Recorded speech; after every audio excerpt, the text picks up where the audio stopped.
안녕하십니까. 이번 시간에는 가족법 중에서 이제 친족 파트 중에서 가족의 범위, 그 다음에 자녀의 성과 본을 어떻게 할 것이냐, 요 파트를 이제 공부를 한번 해보도록 하겠습니다. 이게 그 교재 17페이지부터 이제 소개가 되어서 있는데, 자, 우리 이제 편집자 오류가 조금 있네요. 자의 성과 본이 있기 때문에 자의 다음에 이게 좀 띄워야 됩니다. 자의성이 아니에요. 자의 성과 본. 자, 먼저 가족의 범위라는 부분을 봅시다.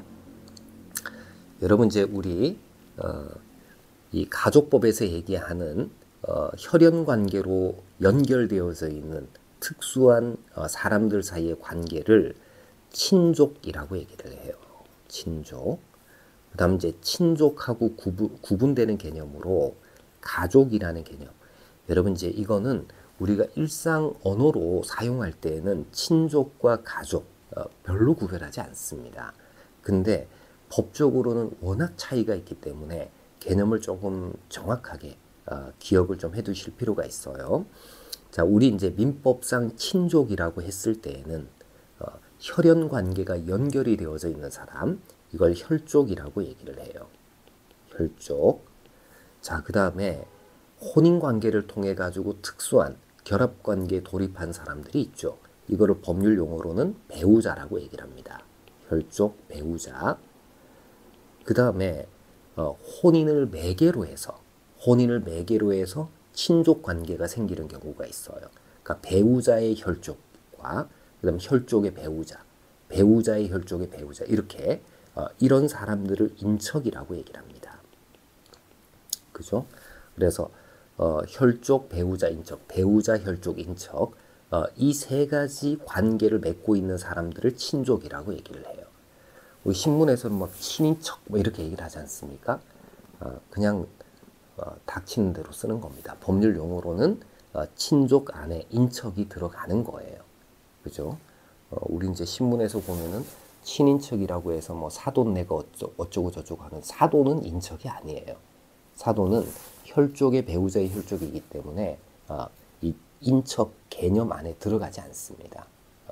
어쨌건 자, 친족은 이런데 이 친족 관계가 현대에서는 큰 의미를 가지지 못해요. 친족 간의 결속력도 떨어져 있을 뿐만 아니라 친족이라고 해서 다 특수한 결합 관계에 놓여져 있다 이렇게 볼 수가 없습니다. 그래서 특별하게 가족법에서 만든 개념이 가족이라는 개념이에요. 근데 주의하실 것은 이 가족이라고 관계가 설정이 되었다고 해서 가족이라는 관계 속에서 친족법상 특별하게 가지는 권리가 그리 많지 않다는 겁니다. 자, 779조를 한번 보세요. 가족의 범위. 다음의 자는 가족으로 한다. 자, 나의 배우자. 나와 배우자는 가족 관계를 맺고 있어요. 그 다음에 나와 나의 직계 혈족. 그러니까 나의 직계 존속이나 나의 직계 비속은 나의 가족에 해당하는 겁니다. 자, 그 다음에 나의 형제 자매는 가족이에요. 그럼 보세요. 지금 나의 가족하고 그 다음 내 와이프의 가족은 그 범위가 같겠습니까? 다르겠습니까? 다를 수밖에 없어요. 그죠? 그래서 가족을 개인별로 그 범주가 정해진다. 이 점을 꼭 알아두시기 바랍니다. 자, 그 다음에 직계혈족의 배우자, 그 다음에 배우자의 직계혈족, 그 다음에 배우자의 형제자매, 도 가족이 될 수 있는데 이들이 가족이 되려면은 같이 살아야 돼요. 생계를 같이 하는 경우에만 가족이 되는 겁니다. 그래서 이제 가족의 범주는 777조의 조문을 가지고 잘 숙지를 해두시기 바랍니다. 자, 원칙적인 가족은 배우자, 직계혈족, 형제자매, 여기까지가 가족이다. 그 다음에 이제 직계혈족의 배우자, 직계혈족의 배우자, 예를 들면 뭐 며느리, 뭐 이런 사람들도 가족이 될 수는 있지만 그럴 때는 생계를 같이 하는 경우여야지 가족이 될 수가 있습니다. 자, 그 다음에 이제 동그라미 2번에 가족의 법적 효과인데, 자, 요 효과만 하나 두고 있어요. 후견인의 가족은 후견 감독인이 될 수 없다 라는 점을 제외하고는 가족에게 민법상 법적 효과가 발생하지는 않습니다. 그러니까 의미 없는 개념을 만들어 둔 거예요. 그죠? 요거 딱 하나 있습니다. 자, 그 다음 로마제 2번에 자의 성과 본. 자, 자녀가 태어났습니다. 자녀의 성과 본을 어떻게 해야 될 거냐. 요즘 보면은 아버지 성과 어머니 성을 모두 다 자신의 성씨로 쓰고 있는 사람들이 종종 있어요. 근데 그 사람들의 실제 성이 그러한지는 이건 등록부 기재를 보면은 그렇지는 않을 거예요. 그렇죠? 그래서 이 자녀의 성과 본을 어떻게 정해야 되느냐. 이것도 대단히 중요한 문제이기는 합니다. 그래서 이걸 정해놓고 있는 조문이 781조입니다. 자, 781조 조문 먼저 확인 한번 해보죠. 자, 자는 부의 성과 본을 따른다 라고 돼 있어요. 자, 이거는 이제 여기서 부는 아버지 부를 얘기를 합니다. 아비의 성과 본을 따른다. 이건 한자로 쓰면 이렇게 되겠죠. 지아비 부가 아니라 아비 부. 그러니까 자녀는 아버지의 성과 본을 따르는 게 원칙이에요. 이걸 부성승계 원칙이라고 얘기를 합니다. 부성승계 원칙. 자, 다만 부모가 혼인신고 시에 모의 성과 본을 따르기로 협의를 한 경우라면 모의 성과 본을 따릅니다. 그러니까 반드시 자녀가 아비의 성과 본을 무조건 따라야 되는 것은 아니다. 모성을 승계할 수도 있다.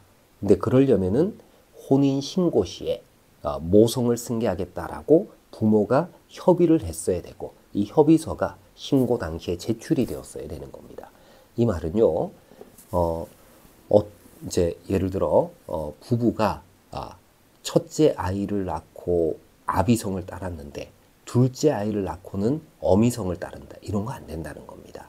왜냐하면 혼인신고 시에 모성을 따르기로 합의를 해야지만 그래야지만 모성을 승계할 수가 있는 겁니다. 예, 주의하세요. 출생신고시가 아니라는 거예요. 출생신고시가 아니라 혼인신고시다라는 것. 자, 그 다음 2항 보세요. 부가 외국인인 경우에는 자는 부가 외국인이에요. 아비가 외국인이다 라고 하면 자는 모의 성과 본을 따를 수 있습니다. 이 말은요, 아비가 외국인이면은 어미의 성과 본을 따른다 이렇게 보면 안 됩니다.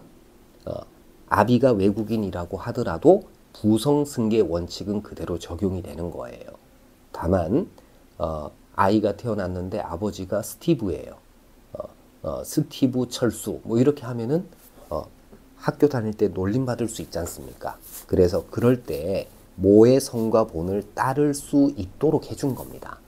그러면 이 항에서는 모가 혼인신고 시에 모성을 승계하겠다라고 협의서를 제출하지 않았다고 하더라도 모성을 따를 수가 있는 겁니다.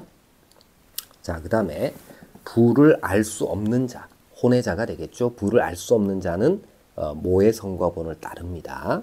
이건 따를 수 있다가 아니라 따라야 되는 겁니다. 자, 그 다음 4항 부모를 알 수 없는 자, 그러니까 모두 알 수 없다라고 한다면 법원의 허가를 받아서 성과본을 창설합니다.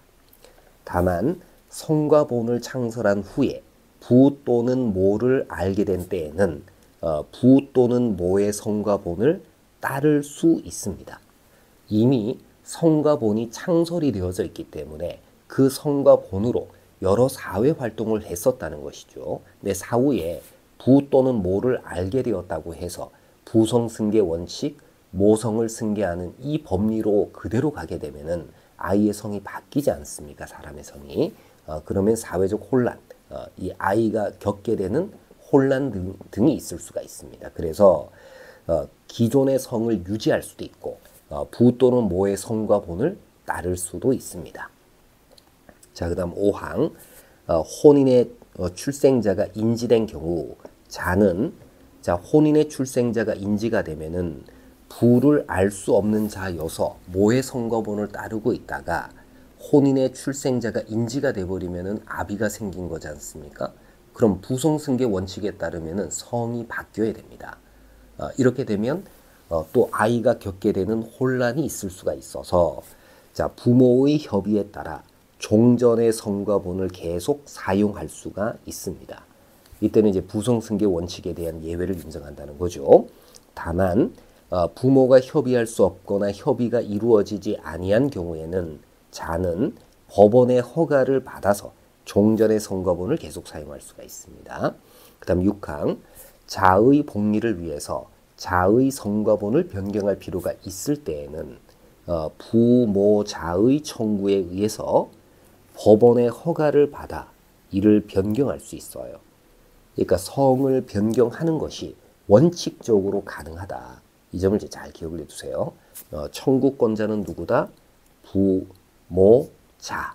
부모자의 청구에 의해서 법원의 허가를 받아서 변경을 할 수가 있습니다. 근데 만약에 자가 미성년자이고 법정 대리인이 청구할 수 없는 경우라면은 친족 또는 검사가 청구할 수가 있습니다. 여기 성의 변경 청구권자에 누가 들어가 있다? 검사 들어가 있다. 이 점 꼭 기억을 해서 알아두시기 바랍니다. 여러분 이제 검사는요 보통 가사소송에서는 보충적인 피고 적격자가 되지 청구권자가 되는 경우는 비송사건에서는 종종 있습니다. 그죠? 소송에서는 대부분 검사는 피고 적격자가 피고가 되겠죠. 자, 근데 자의 성과 본의 변경 청구권자에는 검사가 들어가 있다라는 것을 이제 꼭 알아두시기 바랍니다. 자, 내용을 한번 보죠. 먼저 숫자 1번의 성의 결정인데 부자 동성의 원칙입니다. 그러니까 자녀는 아비성을 따르는 것이 원칙이다. 자, 원칙적으로 아비의 성과 본을 따르도록 합니다. 자, 그런데 종래에는 애가 태어나면 무조건 아비성을 따라야 되고 엄마 성을 따르는 것은 불가능해 라고 규정을 했었습니다. 그리하여 성의 선택을 인정하지 아니해서 헌법 불합치 결정을 받았습니다. 그래서 현행법은 부자 동성의 원칙을 인정하면서도 자의 성을 선택할 수 있도록 예외를 인정을 해서 이 위헌성을 시정을 하고 있다. 이렇게 보시면 돼요. 자, 그 다음 동그라미 2번에 부모의 협의에 의한 모성승계입니다. 요거는 이제 협의 시점이 언제다? 혼인신고 시라는 것. 요 꼭 기억을 해 두셔야 돼요. 혼인신고 시에 모의 성과본을 따르기로 합의한 경우에는 모의 성과본을 따릅니다.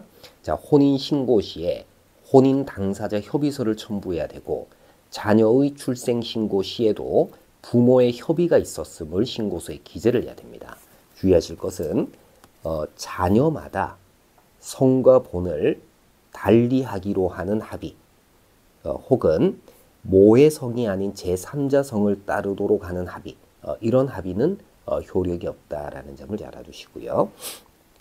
자, 그 다음 이제 3번에 부가 외국인인 경우에도 부자 동성의 원칙은 그대로 적용이 됩니다. 다만 자는 모의 성과 본을 따를 수 있습니다. 여기서는 따를 수 있다라는 것을 이제 꼭 기억을 해두세요. 그 다음 이제 부를 알 수 없는 자는 모의 성과 본을 따라야 되겠죠. 따른다. 그 다음 이제 부모를 알 수 없는 자는 법원의 허가를 받아서 성과 본을 창설하지만 그 후에 부모를 알게 된 때에도 부 또는 모의 성과 본을 따를 수 있습니다. 종전의 성과 본을 계속 쓸 수도 있고 따를 수도 있다는 것이죠. 자, 그 다음 혼외자가 인지된 경우에는 부자관계가 창설이 되기 때문에 부의 성과 본을 따르게 됩니다. 이로 인해서 자의 성이 변경돼 혼란이 초래될 수 있고요. 이러한 혼란을 방지하기 위해서 부모의 협의에 따라서 종전의 성과 본을 계속 사용할 수가 있고 협의가 안 되는 경우에는 법원의 허가를 받아서 종전의 성과 본을 계속해서 사용할 수가 있습니다. 자, 그 다음 이제 숫자 2번에 성의 변경입니다. 자, 동그라미 1번 성과 본의 변경 요건인데 자의 복리를 위해서 성과 본을 변경할 필요가 있어야 됩니다. 근데 여기서 이제 복리를 위해서 변경 필요성이 있어야 되는데 자녀 복리 증진에 보탬이 돼야 된다는 거예요. 즉 주관적 개인적 선호의 정도를 넘어서 자의 복리를 위해서 필요하다라고 평가가 된다면은 원칙적으로 변경을 허가를 해야 됩니다. 자, 그 다음에 이제 두 번째는 일정한 자가 청구를 해야 되겠죠. 자, 부모자가 원칙적인 청구권자이고 자녀가 미성년자이며 법정 대리인이 없을 때에는 친족 또는 검사도 청구할 수가 있습니다. 자, 그 다음 이제 법원의 허가가 당연히 있어야 되겠죠. 자, 그 다음 동그라미 2번에 성과 본의 변경의 한계입니다. 자, 성과 본의 변경은 친자 관계의 한계를 벗어날 수가 없습니다. 따라서 계부와 같이 친자 관계에 있지 아니한 사람의 성과 본으로 변경하는 것은 이거는 허용이 되지는 않습니다. 예를 들면 김씨성을 가진 아버지를 두고 있는 자녀가 있어요. 이 자녀 이름은 자녀의 성은 김씨입니다. 근데 아버지하고 어머니가 이혼을 했고요. 그 다음에 이혼한 모가 이 김씨성을 가진 자녀를 데리고 황씨성을 가진 사람하고 혼인을 했어요. 그러니까 이 황씨성을 가진 사람을 이 김씨성을 가진 자녀가 일상생활에서는 아버지라고 부르고 따르고 있습니다. 근데 성이 다르잖아요. 그죠? 그래서 성과 본을 변경하려고 합니다. 이때 황씨로 변경하는 것 가능하다 불가능하다 이건 안 된다는 겁니다. 그래서 성과 본 변경에도 한계가 있다. 부나 모가 아닌 사람으로 변경하는 것 이거는 이제 허용이 되지는 않습니다. 자, 그러나 양친자 관계에 있는 사람의 성과 본으로 변경하는 것은 당연히 가능하겠죠. 그래서 황씨성으로 변경을 하려면은요, 그 황씨성을 가진 사람이 김씨성을 가지는 자기 배우자의 자녀를 입양하면 됩니다. 그러면은 이제 황씨성으로 바꿀 수가 있겠죠. 자, 이렇게 해서 이제 성과 본의 변경. 자, 이 문제는 여러분 이제 781조는 조문을 물어보는 문제로 출제될 가능성이 아주 높기 때문에 이 부분은 잘 기억을 해 두시기 바랍니다. 자, 오늘 강의는 여기까지 하도록 하겠습니다. 마치겠습니다.